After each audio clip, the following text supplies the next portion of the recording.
3, 2, 1.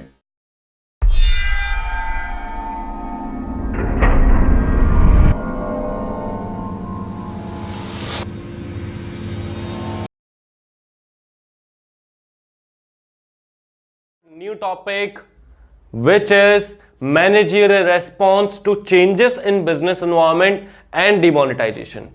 Actually, this was the last topic in this chapter, business environment. Managerial response to changes in business environment, जैसा कि अपन को पता है 1991 के बाद बहुत बड़ा चेंज आया, लिबरलाइजेशन, प्राइवेटाइजेशन और ग्लोबलाइजेशन, बहुत बड़े बड़े चेंजेस आए बिजनेस एनवायरनमेंट के अंदर। तो इसका क्या इंपैक्ट पड़ा वो तो अपन ने देखा। मैनेजर ने किस हिसाब से रेस्पॉन्स करा towards this business environment change, ये अपन को यहां पर देखना है। ठीक है, कंपनी को मैनेज करने वाला कौन होता है? मैनेजर होता है ना। तो planning, organizing, staffing, directing, controlling, पांचों फंक्शन कौन परफॉर्म कर रहा है? मैनेजर। तो मैनेजर किस हिसाब से रिस्पॉन्स करेगा टुवर्ड्स दिस चेंज, वो अपन यहां पर देखेंगे।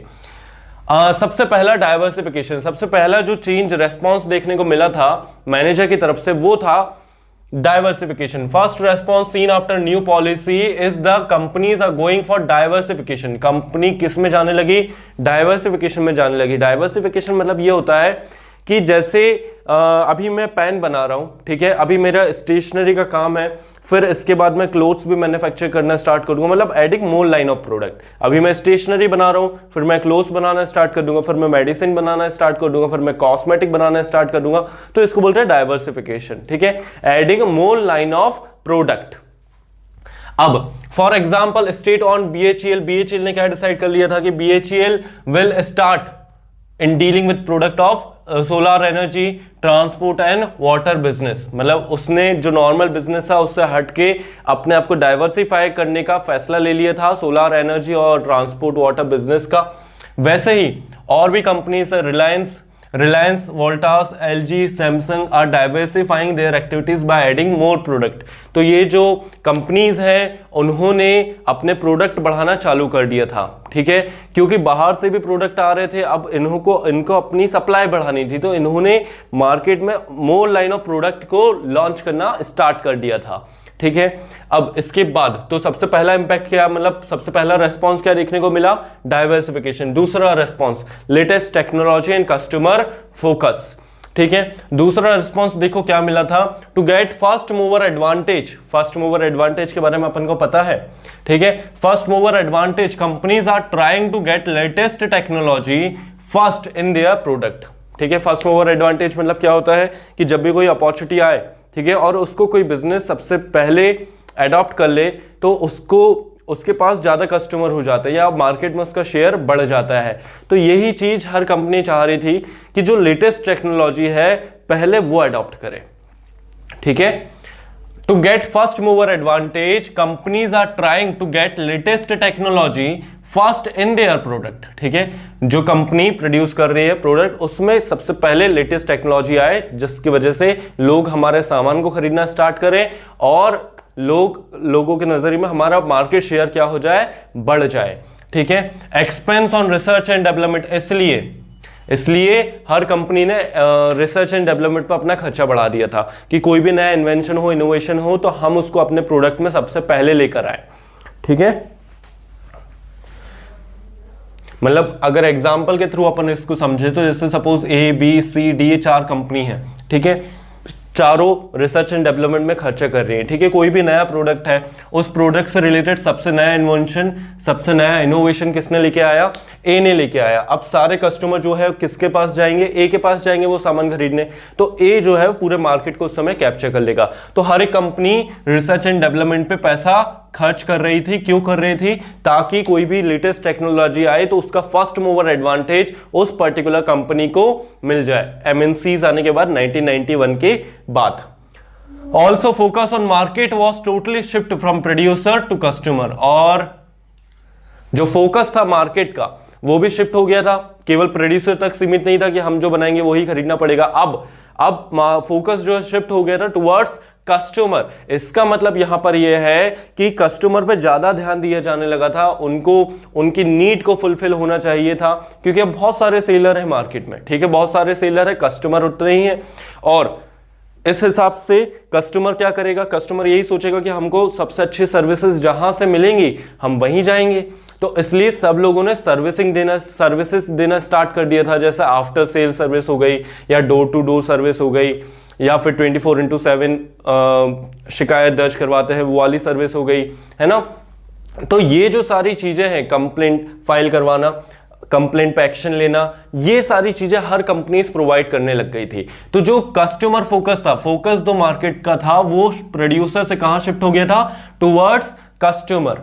आफ्टर सेल सर्विस उस समय बहुत पॉपुलर हुआ था इसी कारण, और कॉमन भी था। इसके बाद नेक्स्ट मैनेजरियल रेस्पॉन्स, अपने दो रेस्पॉन्स देखे क्या, कि एक तो डाइवर्सिफिकेशन होना स्टार्ट हो गया था, दूसरा लेटेस्ट टेक्नोलॉजी के पीछे सब भागने लग गए थे।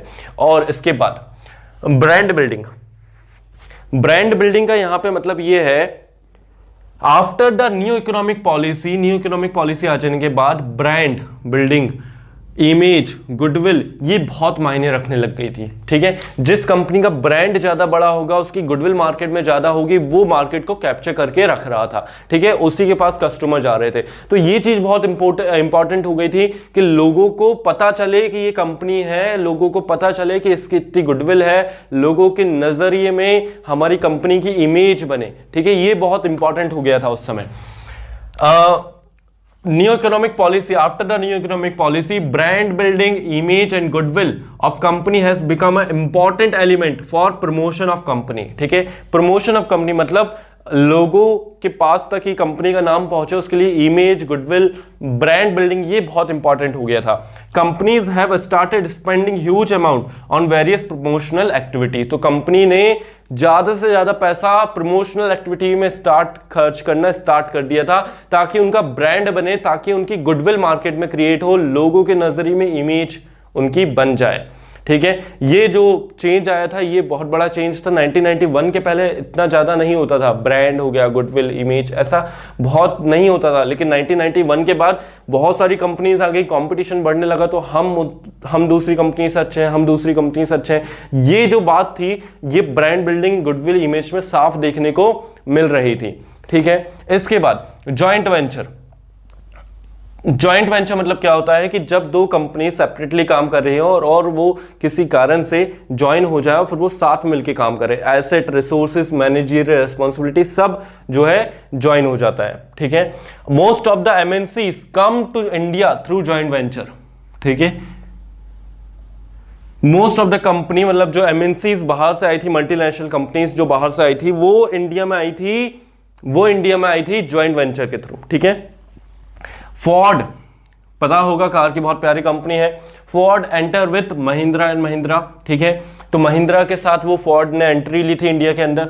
जगुआर, पता ही होगा, Jaguar entered with Tata Motors, उसने टाटा मोटर्स के साथ कोलैबोरेशन करा था। होंडा मोस्ट नोन है, सील के साथ उसने जॉइंट वेंचर करा था। जनरल मोटर ने हिंदुस्तान मोटर के साथ कोलैबोरेशन किया था।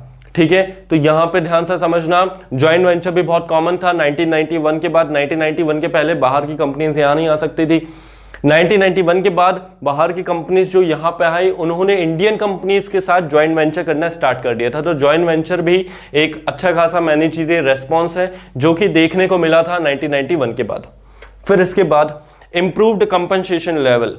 कंपनसेशन मतलब यहां पर वो चीज है जो सैलरी हो गया, वेजेस हो गया, ये अपन जो एम्प्लॉयज को देते हैं वो बढ़ गया था। ठीक है, देखते हैं कैसे। With the entry of MNC के इंडिया में आने के बाद there is lot of change seen in the salary packages. ठीक है, salary packages of all the employ, salary packages of all the employ in managerial as well as technical services. तो हर मतलब सभी एम्प्लॉयज का रेम्यूनरेशन, सभी employees का compensation level, compensation package बढ़ गया था। ठीक है, सैलरी पैकेज बढ़ गया था।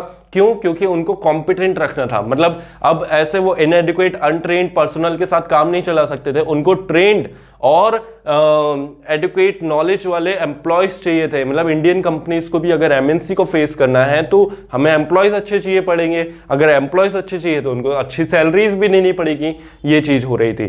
ठीक है, companies have started giving higher salary with bonus scheme, incentive, ये सब चीजें भी बहुत कॉमन हो गई थी उस समय, ताकि एम्प्लॉयज जो है वो मोटिवेटेड रहे। मोटिवेटेड एम्प्लॉय अपना 100% देगा टुवर्ड्स कंपनी। ठीक है, ये 5 रेस्पॉन्स, ठीक है, 5 रेस्पॉन्स, मैनेजरियल रेस्पॉन्स देखने को मिले थे बिजनेस एनवायरनमेंट में जो चेंज आया था उसकी वजह से। ठीक है, अपन ने जो टॉपिक अभी खत्म करा वो है managerial response to changes in business environment. Impact अलग है, इंपैक्ट मतलब कि पूरी इकोनॉमी पे जो फर्क पड़ा था। ठीक है, और यहां पे मैनेजरियल रेस्पॉन्स मतलब कंपनी ने उसको किस हिसाब से डील करा था। ठीक है, अब यहां पर नेक्स्ट अपना लास्ट टॉपिक है डीमोनेटाइजेशन। डीमोनेटाइजेशन भाई सबको पता है क्या होता है। उस रात जब ये हुआ था नवंबर 8 तारीख के दिन, मैंने एक छोटा सा पेमेंट दिया था किसी को, वो सामने वाला बंदा न्यूज देख रहा था उस समय, तो वो मुझसे बोलता है कि भाई ये नोट बंद हुआ है। तो मुझे तो कसम से मजाक सा लगा था, लेकिन घर जाके जब मैंने देखा तो सही में नोट बंद हुए थे। ठीक है, 500 और 1000 के नोट बंद हो चुके थे। ठीक है, तो वो तारीख कौन सी थी? नवंबर 8, 2016 was the day when 500 and 1000 denomination notes were withdrawn। ठीक है, विड्रॉन करना स्टार्ट हो गए थे सर्कुलेशन से। इसकी वजह से पता है क्या हुआ था? 86% करेंसी, मतलब 100 में से 86% करेंसी को विड्रॉ कर लिया गया था। ठीक है, people were advised to go to the bank to replace old note with new note up to a limit। वो 2000 रुपए सर्टेन कुछ लिमिट थी, 2 या 4000 रुपए पर वीक, जो भी लिमिट थी याद नहीं है, लेकिन हाँ पर्टिकुलर लिमिट के साथ, सभी को पता होगा पर्टिकुलर लिमिट के साथ आपको एडवाइस किया गया था कि आप जाओ बैंक और पुरानी करेंसी से न्यू करेंसी रिप्लेस करा सकते हो अप टू सर्टेन लिमिट। ठीक है, और ये जो मेन एम था मोदी जी का, इसके पीछे जो मेन एम था वो था कि टू कर्ब करप्शन, मतलब करप्शन को रोकने के लिए, भ्रष्टाचार को रोकने के लिए ये कदम उठाया गया था। अब कितना रोका, कैसे रोका, वो तो चलो ठीक है बात की बात है, लेकिन हाँ डिमोनेटाइजेशन की डेट ध्यान रखना, उसका एम ध्यान रखना। ठीक है, अब और करेंसी कौन कौन सी बैन हुई थी वो तो सभी को पता है, 500 and 1000 रुपीज, लेकिन वो भी ध्यान रखना। फीचर्स की अगर बात करें, डीमोनेटाइजेशन ऐसा टैक्स एडमिनिस्ट्रेटिव मेजर। ठीक है, देखो डीमोनेटाइजेशन के समय क्या बोला गया था कि आप अपना जो भी पैसा है, आप अपनी जो भी इनकम है उसको बैंक में जमा कराओ। ठीक है, तो इससे हुआ क्या था कि जो पैसा छुपा हुआ था गवर्नमेंट की नजरों से वो सामने आ गया था, और उससे टैक्स को वैल्यू करने में आसानी हो गई थी। ठीक है, due to demonetization people had to declare their cash holding to get it exchange from bank. Demonetization की वजह से लोगों को अपनी करेंसी बैंक से एक्सचेंज करानी थी। ठीक है, जिसकी वजह से so those having black money had to declare their unaccountable wealth and pay taxes as penalty. ठीक है, और जिसके पास ब्लैक मनी था उसको भी पैसे जमा कराने पड़े, पेनाल्टी के साथ टैक्स भी भरना पड़ा था। ठीक है, तो पहला पॉइंट तो ठीक है, पहला पॉइंट क्लियर है कि डिमोनेटाइजेशन ऐसा टैक्स एडमिनिस्ट्रेटिव मेजर। ठीक है, तो टैक्स को एडमिनिस्ट्रेट करने के लिए ऐसा मेजर यूज करा गया था। ठीक है, non tolerance of tax evasion. अब सरकार का एक कड़ा संदेश था, कड़ा एक मैसेज था कि अब टैक्स एवेजन को, मतलब टैक्स की चोरी को अब सहन नहीं किया जाएगा। ठीक है, तो demonetization also indicated that government will no longer accept tax evasion. ठीक है, इसके बाद मोबिलाइजेशन ऑफ सेविंग। ठीक है, जो पैसा डिपॉजिट हुआ था वो ऐसा लोन देने के लिए यूज किया गया था बैंकों के द्वारा, तो कहीं ना कहीं सेविंग का भी वहां पे रूप देखने को मिला था। ठीक है, as much as cash deposited by the people for exchange will be offered to people for loan under new scheme. तो जो भी अपन ने पैसा डिपॉजिट करा गया था वो न्यू स्कीम्स के साथ ऐसा लोन पब्लिक को दिया गया था, तो कहीं ना कहीं वो सेविंग्स हमारी बढ़ी थी बैंक्स में। ठीक है, इसके बाद एक और बहुत अहम मतलब इंपॉर्टेंट सिग्निफिकेंस था डिमोनेटाइजेशन का, क्रिएटिंग लेस कैश। ठीक है, less cash and digital light economy. ठीक है, मतलब कि डिजिटल कैश हो, लोग वो पेपर करेंसी का ज्यादा यूज ना करें, है ना। ये भी एक मुद्दा था जो कि डिमोनेटाइजेशन से उठाया गया था कि अब जो है हमें अपन अपग्रेड होना पड़ेगा टुवर्ड्स डिजिटल करेंसी। ठीक है, मतलब जो मोबाइल के द्वारा अपन ऐप्स वगैरह यूज करते हैं उसमें। लेकिन इसमें बहुत सारे आर्ग्यूमेंट उठे थे। आर्ग्यूमेंट क्या उठे थे कि उसके लिए सेल फोन चाहिए, मतलब मोबाइल चाहिए उसके लिए, ठीक है। और सबके पास उस समय मोबाइल नहीं था, है ना, सबके पास स्मार्टफोन नहीं हुआ करते थे। और इसके बाद उसमें मेन चीज इंटरनेट चाहिए। इंटरनेट भी उस समय इतना बड़ा मतलब बहुत कॉमन चीज नहीं थी। तो ये जो दो आर्ग्यूमेंट उठ रहे थे कि सेल फोन किसी के पास नहीं है, किसी के पास इंटरनेट नहीं है, वो कैसे डिजिटल करेंसी की तरफ बढ़ सकता है, आप खुद ही बताइए। तो ये चीज सरकार के सामने आर्ग्यूमेंट उठ रहे थे और डीमोनेटाइजेशन ओवरऑल कहीं ना कहीं सक्सेसफुल रहा भी था, ठीक है। डीमोनेटाइजेशन की डेट, उसके फीचर्स ध्यान रखना, केस स्टडी में आ सकते हैं। और यहां पर बिजनेस एनवायरनमेंट चैप्टर खत्म होता है। अब अपन मिलेंगे नेक्स्ट चैप्टर में जो कि प्लानिंग है। अब जल्दी से इसको नोट डाउन करें, फिर उसके बाद मिलते हैं नेक्स्ट चैप्टर में। ओके।